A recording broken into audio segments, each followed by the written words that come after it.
One of the best definitions of a true patriot today, I believe, is a person who defends his country against its own government. I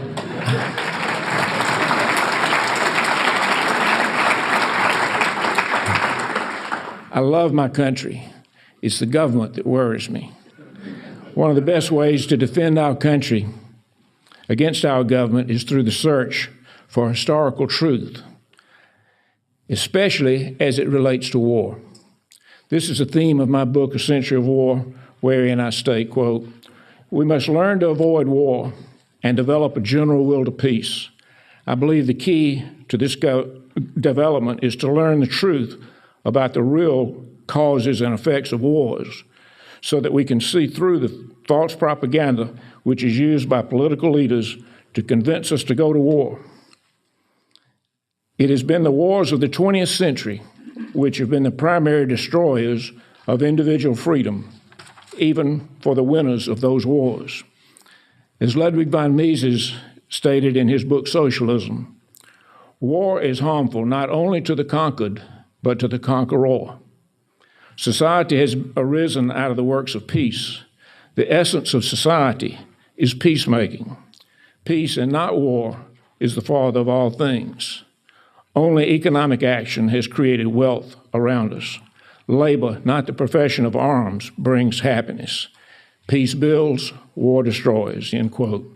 In a recent book by Andrew Basvik entitled Washington Rules, he states, "Prior to World War II, Americans by and large viewed military power and institutions with skepticism, if not outright hostility.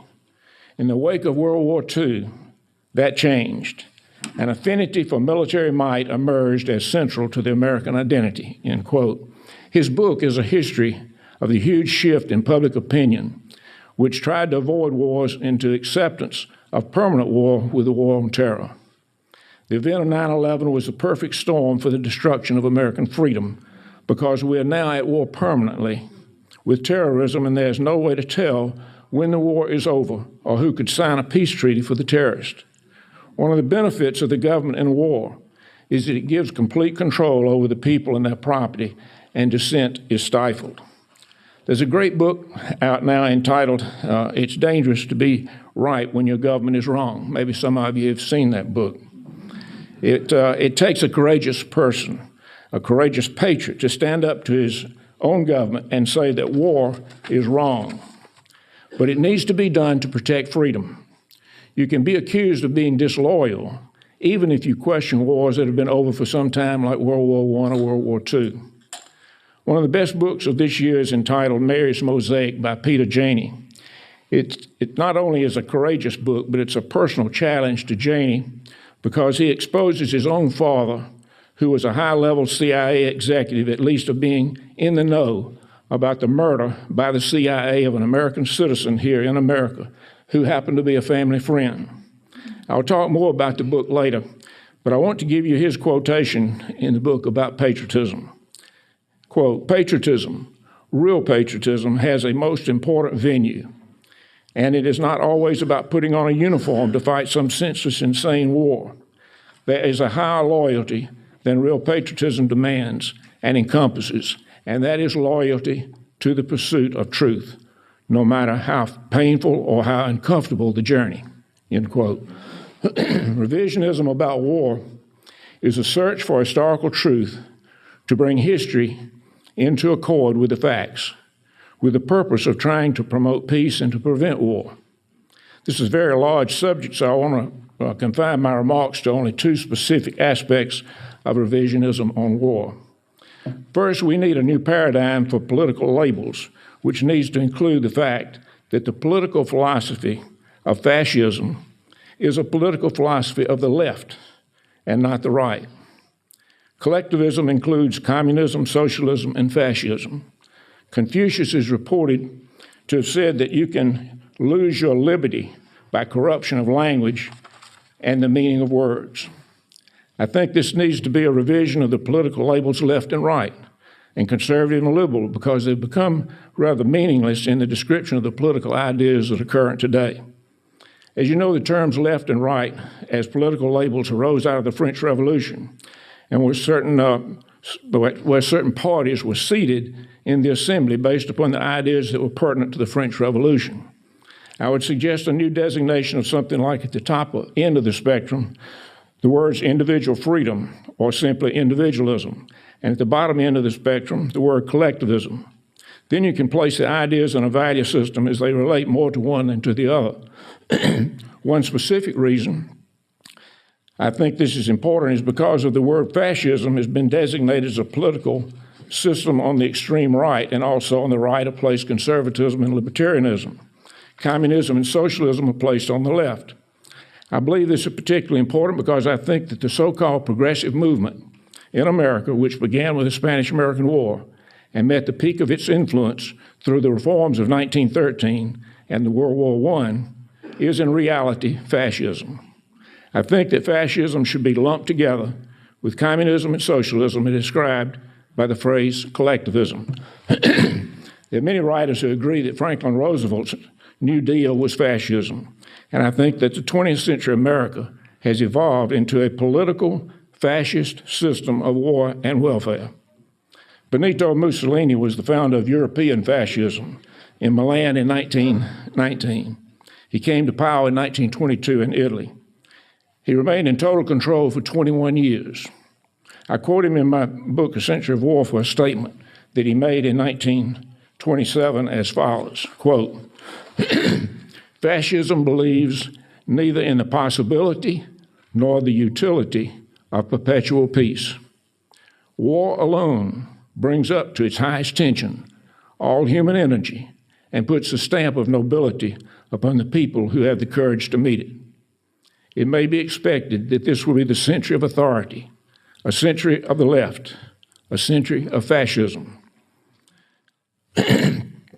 For the 19th century was a century of individualism. Liberalism always signifies individualism. It may be expected that this will be the century of collectivism and hence the century of the state. For fascism, the growth of empire, that is, for fascism, the growth of empire, that is to say, the expansion of the nation is the essential manifestation of vitality, and its opposite is a sign of decay and death," end quote. Very prophetic. Respectively, both Germany and Italy became unified nations in the latter part of the 19th century. The ideas of Marx and communism constituted an international movement advocating violence and force to eliminate private property and capitalism. Another international movement was socialism, which also attacked property and individualism. Yet many socialists stated that socialism could be established through democracy rather than by force, by simply enlarging the number of eligible voters. After World War I, communism became a severe threat to take over in Italy.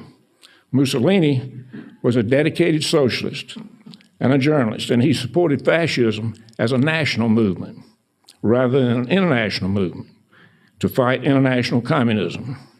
He advocated force and war as the method to combat the violence of communism. There was no racism connected to fascism in Italy. In Germany, however, after World War I, where violence of communism was also about to take over as part of the international movement, it was Hitler and the National Socialist German Workers' Party which advocated force and violence to overcome communism. Hitler saw communism as a Jewish political movement and almost always referred to it as Judaic Bolshevism. It was Hitler who introduced racism to the fascist movement. Today, if someone wants to smear another person or a political person, they will say they're part of the extreme right or they're fascist, and everyone naturally assumes he's talking about Nazis. People on the left are often characterized as moderates, and people on the right as extremists. Another excellent book published in 2007, which supports my argument that fascism is part of the left, is entitled Liberal Fascism by Jonah Goldberg. He states the main idea of this book as follows, quote, "In this book, I have argued that modern liberalism is the offspring of 20th century progressivism, which in turn shares intellectual roots with European fascism. Jonah Goldberg points out in this book that Teddy Roosevelt, Herbert Crowley, and his colleagues glorified war because it, quote, was the midwife of progress. Indeed, Crowley believed that the Spanish-American War's greatest significance lay in the fact that it gave birth to progressivism, end quote. Goldberg points out that the progressive believed in the militarization of society, and politics was considered the best available means towards centralization of power. You could use patriotism on the people to cause them to give up their liberty in the name of security. Goldberg states, quote, Wilson fully abandoned his faith in congressional government when he witnessed Teddy Roosevelt's success in turning the Oval Office into the bully pulpit, end quote. Goldberg further pointed out that the progressives were openly and proudly hostile to individualism and viewed the traditional system of constitutional checks and balances as an outdated impediment to progress because such horse and buggy institutions were a barrier to their own ambition, end quote. Goldberg thinks that Wilson may have been the 20th century's first fascist political leader instead of Mussolini. One of the 20th century's most astute intellectuals in political theory was Erich von Kuehnelt-Leiden, who agrees completely with me and Goldberg on placing fascism on the left. He covers this in his book entitled Leftism Revisited. In chapter 4 that is entitled Right and Left, he points out that in Germany after World War I, the National Socialists, or Nazis, were seated on the far right of the Reichstag, or assembly, because on the left with the side of the assembly were the internationalists, which were the communists and the socialists. The conservatives and the monarchists were national movements and were seated on the right. Since Nazism was a national movement in Germany rather than international, they were seated on the right. He states this is how fascism became placed on the right in political dialogue. I think it's an important part of revisionism to get language correct and to reveal to Americans especially that the philosophy of progressivism, modern liberalism, and neoconservatism are really part of the fascist movement, and they're all collectivists, along with socialism and communism. Today, the dominant intellectual movement known as neoconservatism fits the definition of fascism. They gained control over the George W. Bush administration and have continued to dominate American foreign policy with the tragic war in Iraq and other wars spreading throughout the Middle East, which was their original intent. This brings me to my second point on revisionism in war, and that is the problem of the CIA and its secret activities which often lead to war. If you want to see where America first became known in the Middle East as the Great Satan, you can start with a book by Stephen Kinzer entitled All the Shah's Men, An American Coup and the Roots of the Middle East Terror. The book explains how the British colonial policy caused them to rape Iran by taking its oil and placing a British oil company and a refinery in Iran without any real benefit to Iran at all. Iran's greatest statesman, who was democratically elected, genuinely popular, and well-educated in Europe, was Mossadegh, who came to power and terminated the British imperialism by nationalizing the oil company.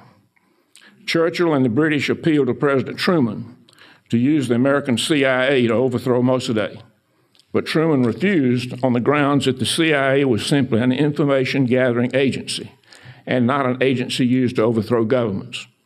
This all changed with the election of Eisenhower in 1952, who brought to power the aggressive Dulles brothers, with John Foster as Secretary of State and Allen as head of the CIA. The Dulles brothers convinced Eisenhower that the CIA should be used to overthrow Mossadegh because they used the argument that if they did not do that, communism would take over Iran. Teddy Roosevelt's grandson, Kermit Roosevelt, led the CIA's secret and successful plan to overthrow Mossadegh and then installed the Shah to head the government. The CIA trained the Shah's secret police, who continued to terrorize the people of Iran until the Shah was overthrown later by his own people. America, which had had a good reputation in the Middle East before that, then became known as the Great Satan because it became well known that it was the CIA that had removed Mosaddegh. Stephen Kinzer, who wrote All the Shah's Men, continued his story of the disastrous activity of the CIA in his excellent book entitled Overthrow, America's Century of Regime Change from Hawaii to Iraq. When Eisenhower left office in 1960, he described the CIA as, quote, a legacy of ashes, which became the title of an excellent and critical history of the CIA by Tim Weiner, published in 2007. The CIA is now recognized worldwide as the great threat to many countries and the cause of much war and chaos. Back in 1971, the British historian Arnold Toynbee wrote in the New York Times, May 7, 1971, as follows, quote, to most Europeans, I guess America now looks like the most dangerous country in the world. Since America is unquestionably the most powerful country, the transformation of America's image within the last 30 years is very frightening to Europeans. It is probably still more frightening for the great majority of the human race, who are neither Europeans nor North Americans. They, I imagine, feel even more insecure than we feel. They feel at any moment America may intervene in their internal affairs with the same appalling consequences as have followed from the American intervention into Southeast Asia. In today's climate, wherever there's trouble, violence, suffering, tragedy, the rest of us are now quick to suspect the CIA.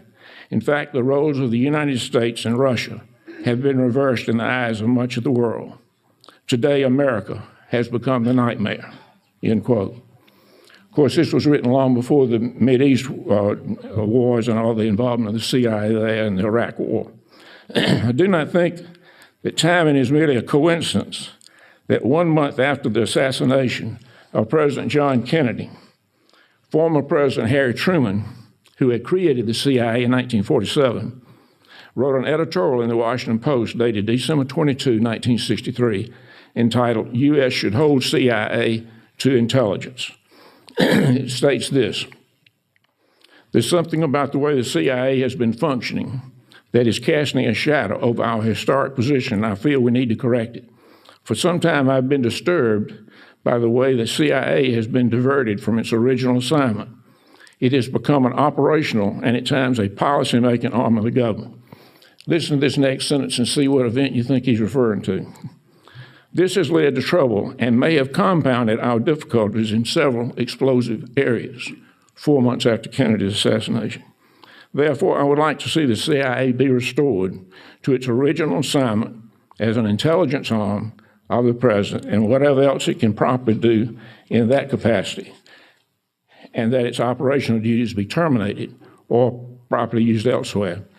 Excuse me. This brings me back to the fantastic book Mary's Mosaic by Peter Janney, who condemns the CIA for what he believes was the murder of Mary Meyer 11 months after John Kennedy's murder, because the CIA felt that she knew too much about the assassination of John Kennedy and the involvement of the CIA. Mary Meyer was a beautiful, independently wealthy, well-educated, and influential person. The CIA apparently feared that her diary contained much incriminating evidence against the CIA. There are several accounts of the search for Mary Meyer's diary. One is that on the day after Mary's murder, her sister, who was married to Ben Bradley of the Washington Post, both went to Mary's house to search for the diary. When they entered her house, they found James Angleton, chief of counterintelligence of the CIA, already there without permission or authority, also searching for the diary. Mary had known John Kennedy for many years since college days and was suspected of being his mistress after her divorce from Cord Meyer. She was strongly opposed to the American intervention into Vietnam, and it was suspected that she had much influence on President Kennedy about Vietnam and war in general. As I stated, Peter Janney's father was a high-ranking CIA executive, and Mary Meyer's former husband, Cord Meyer, was also a high-ranking CIA executive. And for some time at CIA gatherings, while she was still married to Cord Meyer, she was openly critical of the CIA activities. At the time of her murder, she was divorced from Cord Meyer. In his book, Mary's Mosaic, Peter Janney states, excuse me, the CIA's inception and entrance into American landscape fundamentally altered not only the functioning of our government, but the entire character of American life. The CIA reign during the Cold War has contaminated the pursuit of historical truth. While the dismantling of America's republic didn't begin in Dallas in 1963, that day certainly marked an unprecedented acceleration of the erosion of constitutional democracy. America has never recovered. Today, in 2012, the ongoing disintegration of our country is ultimately about the corruption of our government, a government that has consistently misrepresented and lied about what really took place in Dallas in 1963, as it did about the escalation of the Vietnam War that followed, and which it presently continues to do in so many things. One solution to the CIA issue was stated by President Kennedy after the failed invasion of Cuba, which was organized by the CIA. And he stated, quote, "I'm going to splinter the CIA into 1,000 pieces and scatter it to the winds." In conclusion, I believe that true patriot is the individual who will speak truth to power and try to bring history into accord with the facts, especially as to war. Thank you.